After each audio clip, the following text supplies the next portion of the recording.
Primeira carta de Paulo aos Coríntios, capítulo de número 15. Queria louvar a Deus por todos os irmãos amados que nos visitam nessa noite. Seja bem-vindo em nome de Jesus.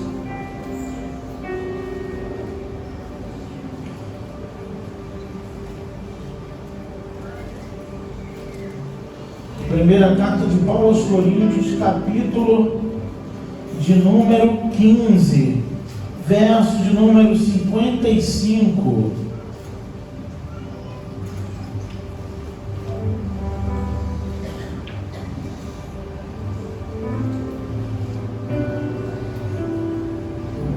Diz assim a palavra do Senhor: onde está, ó morte, a tua vitória?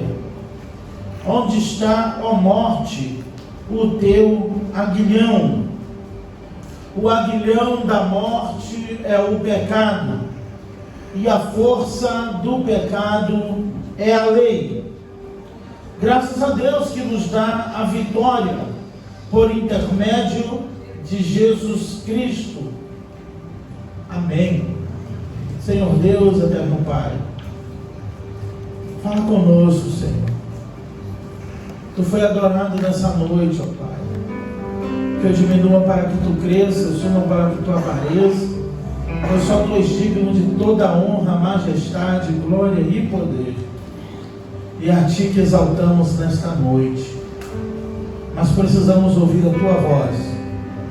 Nos fortalece, nos consola, nos fortifica na Tua graça.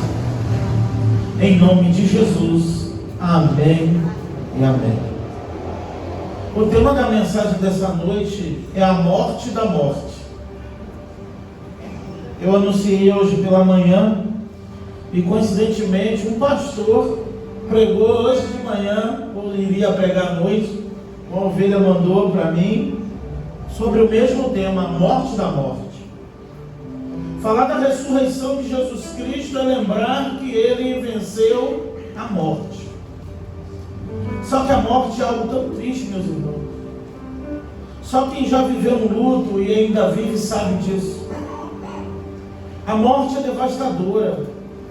A morte deixa uma dor inconsolável em nosso coração. Não tem palavras no momento de luto que possa satisfazer e consolar um coração. Pois a morte entrou no mundo por causa da desobediência. Todos nós sabemos disso. E em Romanos 6 vai dizer que o salário do pecado é a morte.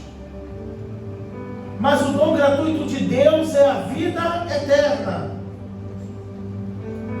E meus irmãos, a morte é algo tão triste que nesse exato momento estão morrendo várias pessoas.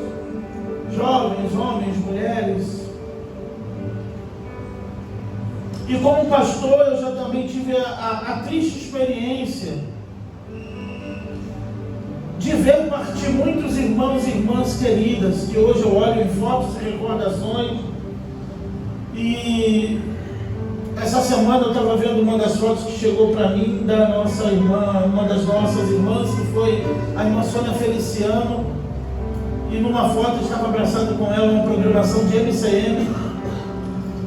E eu olhei para aquela foto e pensei, se eu soubesse que ela iria partir, eu teria ido abraçado aquela irmã ainda mais. Na foto eu estaria mais pertinho dela ainda. E a morte, ela tem essa questão tão cruel que nós humanos não conseguimos nem imaginar sequer a morte de um filho nosso. Deus me livre. A nossa mente rejeita a ideia da morte. A nossa mente rejeita a dor da partida de um ente querido, até a nossa própria morte. Embora em Cristo Jesus, aqueles que são salvos tenham a convicção para onde vai, a morte é tão tenebrosa que dá um receio quando pensamos em nós mesmos, e se focarmos demais em nós, ainda Satanás pode colocar aquela dúvida de para onde iremos depois da morte. Há uma incógnita. Como será? Porque ninguém voltou para falar como é. Mas Jesus prometeu em João 11:26, antes mesmo de morrer fisicamente, quando aquelas irmãs estavam aflitas por causa da morte do seu ente querido Lázaro, e uma delas disse: se o Senhor estivesse aqui, o meu irmão não teria morrido. E a resposta de Jesus, antes de ser morto, antes de ser sepultado e ressurreto no terceiro dia, ainda o Jesus que não tinha passado pelas dores e sofrimentos, ele disse: eu sou a ressurreição e a vida. Aquele que crer em mim, ainda que esteja morto, viverá. Mas havia uma promessa também, em Gênesis 3:15, após a queda, quando a humanidade foi colocada diante da morte, pois o Senhor havia dado a ordem para Adão não comer dos frutos, comer de todos os frutos, menos da árvore do conhecimento. E o Senhor disse: se comer, certamente morrerá. E ele comeu, e a morte entrou na humanidade. E Paulo, escrevendo aos Coríntios, vai dizer que o primeiro Adão não conseguiu vencer e trouxe a morte à humanidade. Mas Cristo Jesus, o segundo Adão, venceu a morte. Ele venceu a morte para que nós não pudéssemos experimentá-la de forma plena, pois ainda, por ser o salário do pecado, e temos a herança adâmica em nossa natureza decaída, o homem, ao menos que Jesus arrebate a igreja, pois eu creio no arrebatamento da igreja. Olha, irmãos, a morte é tão assustadora que eu creio e eu anseio pelo arrebatamento. As pessoas vivem num país da maravilha, as pessoas vivem com a cabeça em outro lugar, as pessoas planejam e vivem dia após dia planejando tudo na terra. Todos os projetos e sonhos estão focados em conquistar, em conseguir, em alcançar e em vencer. Mas não tem sucesso e não tem vitória maior para um homem e para uma mulher do que através de Jesus Cristo conseguir vencer a morte. Sabe por quê? Porque a morte não pode matar um salvo em Cristo Jesus. A morte não tem mais o poder de matar alguém que confessou Jesus a plenos pulmões como seu único e suficiente Salvador, porque agora já não depende mais dele, já não depende mais de você, já não depende mais de mim. Quando eu criei, quando eu confessei Jesus como meu único e suficiente Salvador,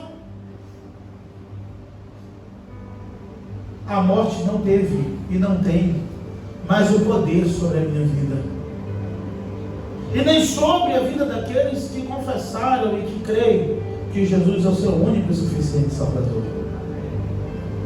Aqui o apóstolo Paulo, escrevendo aos Coríntios, ele revela algo importante que eu fiquei me perguntando: quem contou isso ao apóstolo Paulo?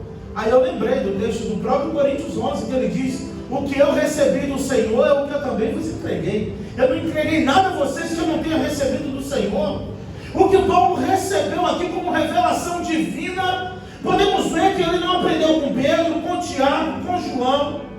Podemos ver que nenhum dos apóstolos traz esse ensinamento tão profundo quanto o apóstolo Paulo, para nos dar a certeza de que Jesus venceu a morte.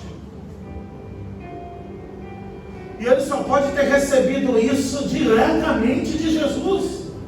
Ele já fala isso escrevendo aos Gálatas, que quando esteve em Jerusalém, ele não consultou nem carne nem sangue, ele não perguntou nada a ninguém, mas ele teve uma experiência, não só tão somente salvífica com o Senhor Jesus, mas ele recebeu revelações fortíssimas da parte de Deus, que servem para consolar o meu e o seu coração.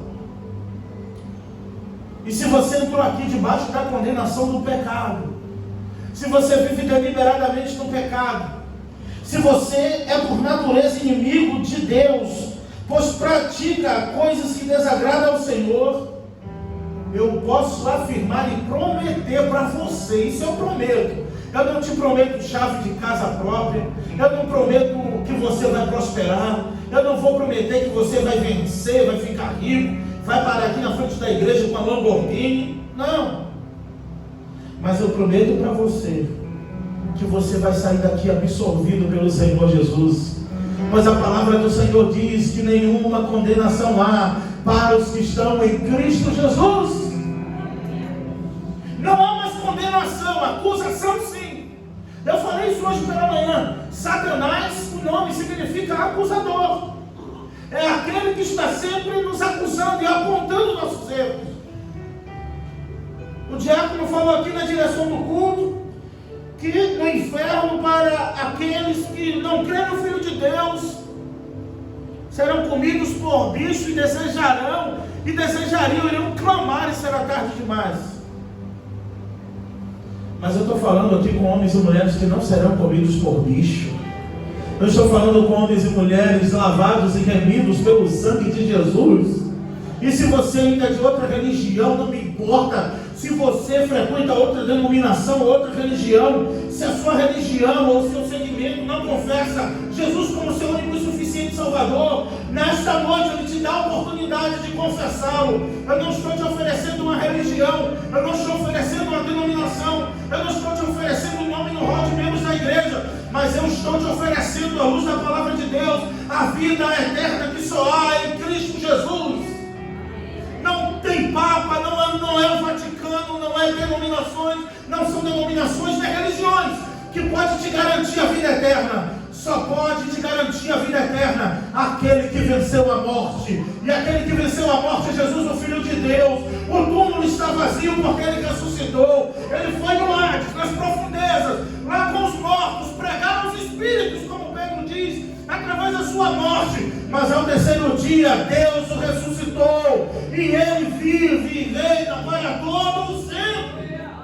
E só vai levar quem crê que Ele vive e reina para todo sempre.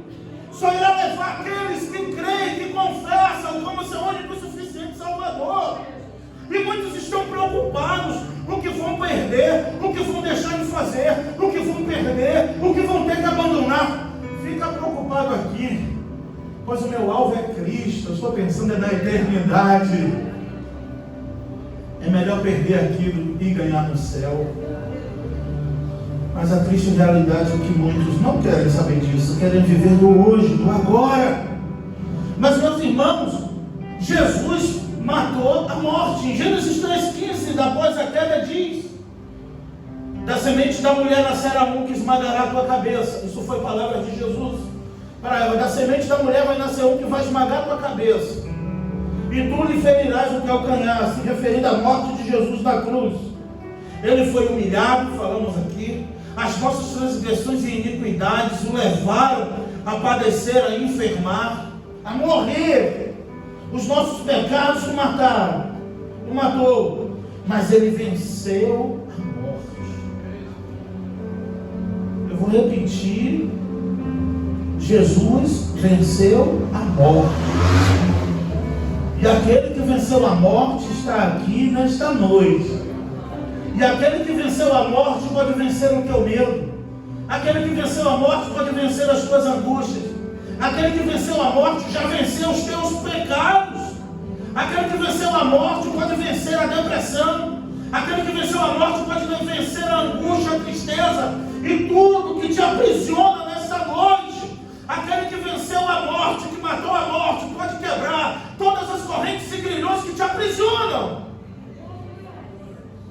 Só que você não precisa fazer nada diferente disso. Olha, você só precisa crer e dizer: Jesus, eu creio que Tu pode vencer as minhas mazelas, Tu pode vencer os meus pecados, Tu pode vencer os meus vícios, Tu pode vencer as minhas manias, Tu pode vencer o meu caráter, Tu pode vencer a minha arrogância, porque o Senhor já venceu a morte. O apóstolo Paulo, escrevendo aos Coríntios, olha comigo aí no verso 50, antes de chegarmos em 55, que é quando ele diz assim: isso eu informo aos irmãos, que nem carne nem sangue pode herdar o reino de Deus, nem a corrupção pode herdar a incorrupção. Aquilo que é mortal, aquilo que é matéria, jamais pode e poderá entrar no céu. Há uma guerra de estética, há uma guerra de padrão de beleza da sociedade, há uma guerra de vaidades no próprio homem. Mas tudo Salomão já avisou lá em Eclesiastes e a gente não aprende. Que tudo é vaidade e correr atrás do vento.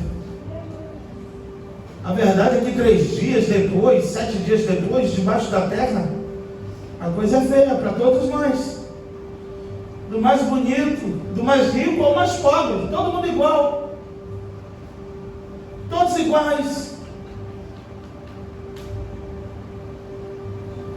E como eu disse para vocês, a morte é um tema muito evitado. A morte é um tema muito evitado porque ninguém quer experimentar. E eu vou usar aqui mais um pouco. E eu fico pensando, porque antes de ser cristão, o Senhor já havia me dado livramentos de morte. E eu só vim entender depois o porquê. Era para que hoje eu estivesse aqui no seu altar pregando a sua palavra. E muitos já experimentaram livramento de morte. Sabe por quê? Porque o Senhor está te dando mais uma chance para você se arrepender e confessá-lo como seu único e suficiente Salvador. Hoje é dia de alegria, dia de festa, dia de celebração, porque Ele ressuscitou. Mas Ele ressuscitou porque venceu a morte por causa de mim e de você. E você que respira, você que me ouve aqui nessa noite, já está pago. Só basta você dizer eu creio. Mas Paulo, escrevendo aos Romanos, falou: o salário do pecado é a morte, e o dom gratuito de Deus é a vida eterna. E muitos preferem receber a recompensa do seu pecado, receber o salário dos seus deleites, desejos e prazeres. Afinal de contas, eu estou disposto. Ele trabalha para morrer. Quem vive em busca dos seus deleites e prazeres, trabalha para morrer. Porque a recompensa não só será a recompensa física, mas a recompensa espiritual, que é a morte, que é a Thanatos, a separação de Deus. Ele de fato prefere esperar o dia do pagamento chegar. E tem muitos assim, viu? Que estão esperando o dia do seu pagamento chegar. E aí eu não estou falando isso para te assustar, e se não chegou, vai chegar. Porque a gente trabalha, uma hora chega, né? O pagamento cai na conta, né? Só que a Bíblia já falou que o salário do pecado é a morte. E é o único salário que o pecador não quer receber.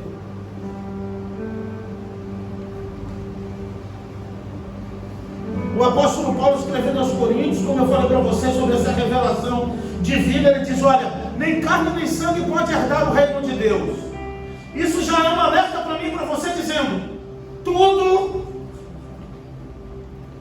que trabalhamos aqui, que lutamos aqui, vai ficar aqui. Deve ficar aqui. Não vai.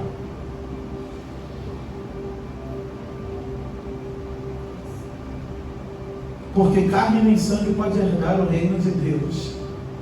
Meus irmãos, nem carne nem sangue pode herdar o reino de Deus. E o apóstolo Paulo continua explicando ainda melhor do que eu. Você olha o verso 51. Eis que eu vos digo um mistério. E Paulo vai revelar um mistério aos Coríntios. E o mistério que Paulo está dizendo para eles é: nem todos nós dormiremos. Ou seja, nem todos nós experimentaremos a morte, mas todos seremos transformados. Todos, num momento, num abrir e fechar de olhos. O verso 52, ao ressoar da última trombeta, a trombeta soará, os mortos ressuscitarão incorruptíveis, e nós seremos transformados. É para isso que você vive, é por isso que você o adora, é por isso que você frequenta uma igreja evangélica, é por isso que você está ouvindo essa palavra nesta noite. São por esses motivos, porque há uma certeza para a igreja de Jesus, que aqueles que morreram em Cristo irão ressuscitar no dia do juízo, e num abrir e fechar de olhos estarão para sempre com o Senhor. O dia da ressurreição é certo para todos aqueles que creem em Jesus. É por isso que a gente não quer morrer. Mas eu digo uma coisa para você: depois que eu tive a convicção da minha salvação em Cristo Jesus, eu perdi o medo da morte. Eu não tenho mais medo da morte.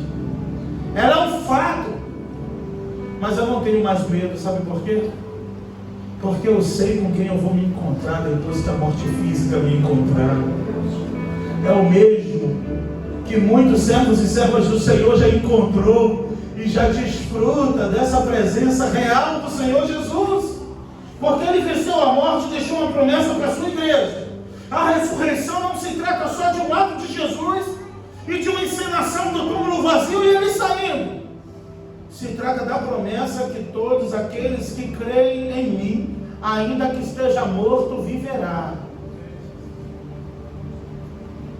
E embora alguns possam estar revivendo a dor do luto nesse dia, pois a nossa querida e saudosa irmã Lucy nos deixou há 2 anos num culto, numa festividade de Páscoa. Certamente o coração da sua filha nesse momento, da irmã Marina, deve estar sentindo a dor da saudade. Mas a palavra de Jesus, não só para a irmã Marina, mas para todos aqueles que perderam os entes queridos, é que a sua mãezinha não está morta.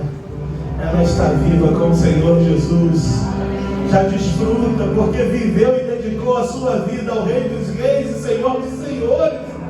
Então, se você está com saudade de alguém que partiu, se você está sentindo a dor de alguém, tenha a plena certeza que se essa pessoa viveu em Cristo, ela não está morta. Ela já vive para todo sempre, já desfruta da presença de Jesus. Em Apocalipse, capítulo 4, nós temos essa garantia, e no capítulo 7 também, que as almas daqueles que morreram em Cristo estão diante do trono, clamando e dizendo: até quando, Senhor, até quando tu não julgarás essa nação? Na verdade, é um clamor daqueles que se foram e que já estão com Jesus Cristo, clamando para que Ele venha buscar a sua igreja.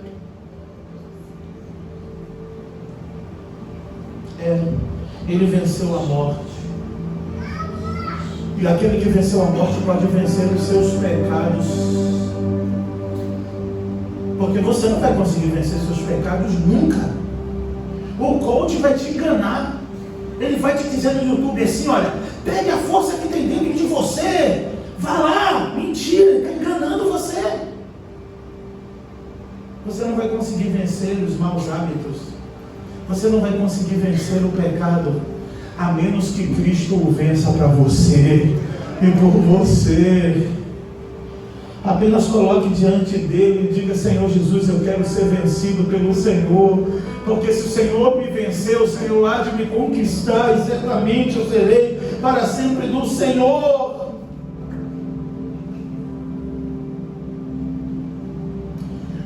Quando um rei conseguia sitiar uma cidade e adentrar sobre aquela cidade, e o rei da cidade vencida, sitiada, já se dava por vencido, ele levantava as 2 mãos como um sinal de rendição.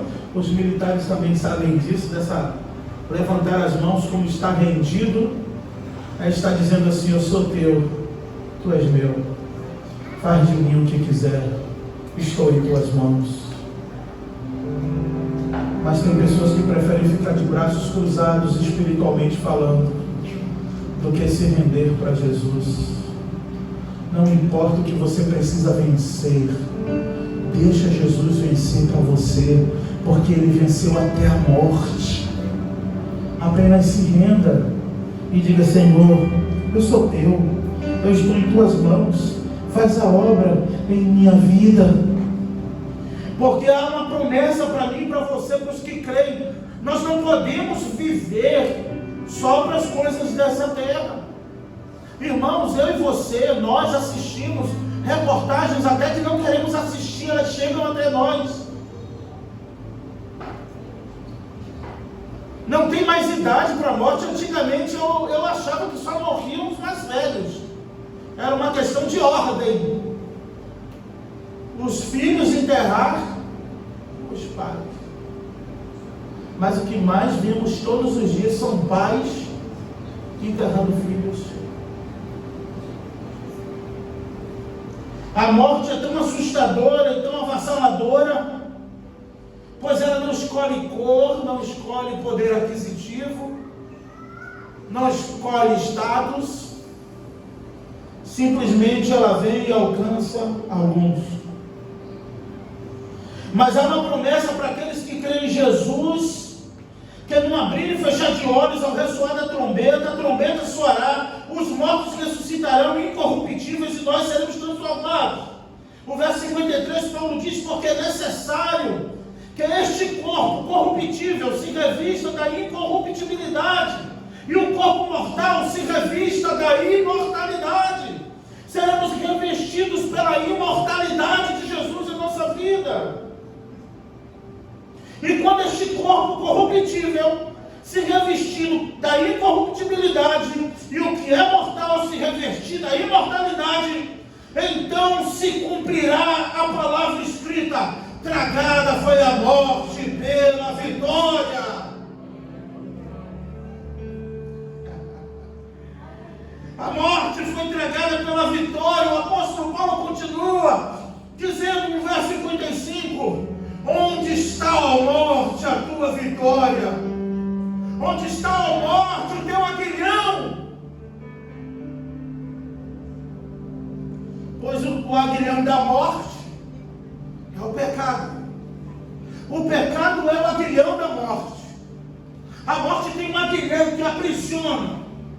E o aguilhão era usado para aprisionar e prender o gado, o boi, o touro selvagem. Uma espécie de espelho para parar, para controlar o boi mais selvagem, o touro. E a morte tem um aguilhão. E esse aguilhão se chama pecado, onde ele aprisiona muitos e muitos que não querem passar da morte para a vida, porque preferem viver no aguilhão do pecado em seu pescoço. E Satanás impunha aquele aguilhão em seu pescoço e diz: hoje você vai se prostituir, hoje você vai pecar, hoje você vai adulterar, hoje você vai fazer. E esses homens que estão debaixo, homens e mulheres que estão debaixo desse aguilhão, vivem debaixo do controle da morte. Mas aqueles que creem em Jesus, ele canta a ressurreição de Jesus, porque crê na palavra que a morte foi tragada pela vitória de Jesus no sepulcro. E aquele túmulo de José de Arimateia está vazio. Mas eu já falei de manhã, e você já leu o Apocalipse, e você sabe que o trono está ocupado. Há um Cordeiro sentado à direita de Deus, que vive pelos séculos dos séculos, ao qual os 24 anciões, os 4 seres viventes, se prostram e lançam suas coroas aos seus pés, dizendo: Santo, Santo, Santo é o Senhor dos exércitos. O aguilhão da morte é o pecado, e a força do pecado é a lei. Se a força do pecado é a lei, Jesus pegou o escrito de dívida que era contrário a nós, que era a lei, e cravou na cruz do Calvário, na sexta-feira, que você conhece como Sexta-feira da Paixão. A Sexta-feira da Paixão não é uma data só para você comer peixe, não. A Páscoa não é uma data para você apenas ganhar chocolate, não. Vou falar apenas porque eu gosto de ganhar também o chocolate, né? Eu sei que o coelhinho não põe chocolate, mas quem me dá é o coelhinho da Páscoa, me dá eu como. Eu já sei que não é ele, eu como mesmo. O importante é saber que o coelhinho não bota ovo muito bem de chocolate. É ou não é? Mas ganhar um ovinho da Páscoa, um chocolate, não é pecado, não. Pecado é você não entender o sacrifício vicário de Jesus na cruz. E o porquê que ele morreu. E o porquê que ele matou a morte. Sabe quando ele matou a morte? Quando ele pegou a lei de Moisés. Não matarás, não adulterarás, não cometerás falso testemunho contra o teu irmão. Aqueles mandamentos incapazes de serem cumpridos pelo homem, Jesus cravou na cruz e disse assim: eu só tenho 2 mandamentos para vocês. Amem ao teu Deus de todo o vosso coração, de todo o vosso entendimento. E se vocês amarem os vossos próximos, se você amar o teu próximo como a ti mesmo, você já cumpriu toda a lei e os profetas. Irmãos, eram tantas leis. Um fariseu, um rabino tinha que decorar tantas leis, que quando perguntaram a Jesus qual o maior dos mandamentos, Jesus disse: só tem 2. Mas a lei tem muito mais de 500 mandamentos. Pois uma pessoa, para chegar a ser fariseu, tinha que gravar em média 507 mandamentos decorado. E Paulo conhecia muito bem. Paulo foi um exemplo dos fariseus. O fariseu ou o israelita, segundo a ordem de Deuteronômio a Moisés, ele tinha a lei de Deus em todos os lugares da casa, nos umbrais da porta, em todos os lugares, para as crianças crescerem e olharem e verem a lei de Deus. Os pais não davam celular para os seus filhos. Os pais davam a lei de Deus. As nossas crianças ficam até meio, né, quando pedem uma coisa, elas estão meio aéreas, porque o mundo virtual dá uma retardada, né? Mas eles tinham a lei de Deus. E sabe o que Jesus fez? Pegou todas essas leis, que era contrária a nós, que servia de acusação para nós, ao qual o próprio inimigo ia: está vendo? Na tua lei está dizendo isso, olha o que ele fez. Na tua lei está dizendo isso, olha o que ela fez. Eu tenho uma notícia boa para você, que você já sabe. Jesus matou a morte. E quando ele matou a morte, ele matou a lei. E quando ele matou a lei, ele anulou o pecado na vida daqueles que creem em seu nome. E o que isso quer dizer, pastor? É só eu dizer que sou de uma igreja evangélica, frequentar culto e fazer o que eu quiser que está pago? Não. Aqueles que de fato experimentaram a vida eterna em Cristo Jesus, que creem que receberão essa recompensa do Senhor, ele vive diligentemente preocupado em não viver mais no pecado, pois ele sabe que o pecado foi o punhal, o pecado foi a lança que matou o nosso Senhor Jesus Cristo.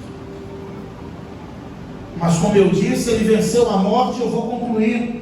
O aguilhão da morte é o pecado, e a força do pecado é a lei. Aí o apóstolo Paulo diz no verso 57, como ele inicia em Romanos capítulo 1. No capítulo 7 de Romanos, Paulo está falando sobre o pecado, dizendo: miserável homem que sou, quem me livrará do corpo dessa morte? Pois o bem que eu quero fazer não faço. E ele vai discorrendo, mas quando chega no verso 1 do capítulo 8, que deveria estar ainda dentro do capítulo 7, mas inicia no capítulo 8, verso 1, o apóstolo Paulo diz em Romanos 8:1: portanto agora nenhuma condenação há para os que estão em Cristo Jesus, o nosso Senhor, que não andam segundo a carne, mas segundo o Espírito.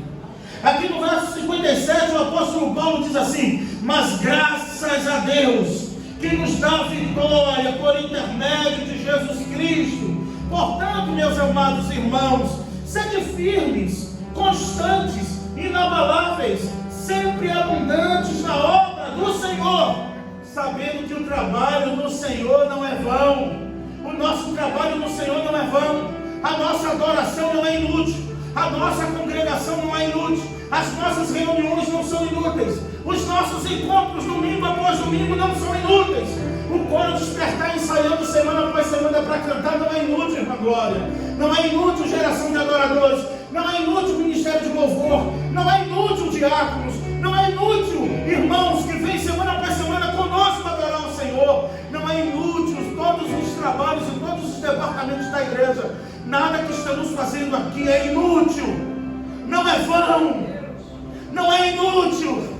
pois um dia nós iremos descansar de toda a fadiga, de todo o trabalho, e não descansar de becas, pois a roupa que receberemos do Senhor será linda, transparente, resplandecente, sem mácula, sem mancha. Eu não vou precisar de terno para pregar, eu não vou precisar de parecer um pastor para pregar, porque naquele dia não vai precisar mais pregar, a palavra estará diante de nós, e é Jesus. A pregação cessará, tudo cessará, mas a adoração será para sempre, porque Deus habita nos louvores, e para sempre, irmãos. Eu vou perder minha função, eu vou ter que me juntar ao despertar para continuar adorando lá na glória, porque eu não vou precisar mais pregar para ninguém, porque a palavra viva estará diante de nós, e é Jesus que venceu a morte.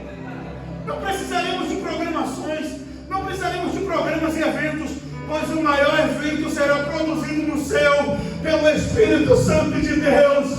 Haverá um grande banquete, mais bonito do que o que houve aqui hoje de manhã, as bodas do Cordeiro, e nós estaremos lá. Eu quero lembrar de você, você quer lembrar de mim? Eu quero ver o seu rostinho, não sei, quando o Senhor nos transformar, eu acho que Ele vai me deixar um pouquinho mais bonito, tá bom?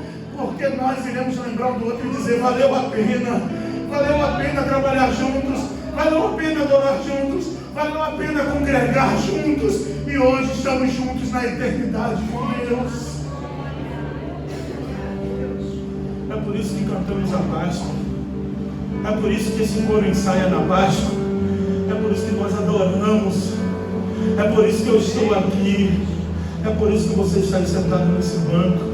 Eu não sou cristão, mas foi por isso que Jesus te trouxe aqui. Sabe o que Jesus fez com você hoje? Colocou uma semente do reino de Deus em seu coração.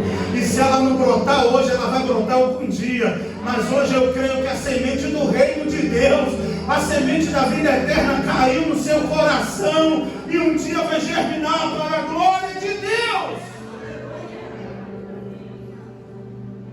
E por isso nós adoramos e cantamos. Porque Ele é digno de toda honra e de toda glória. Eu convido você a ficar de pé. Vamos orar.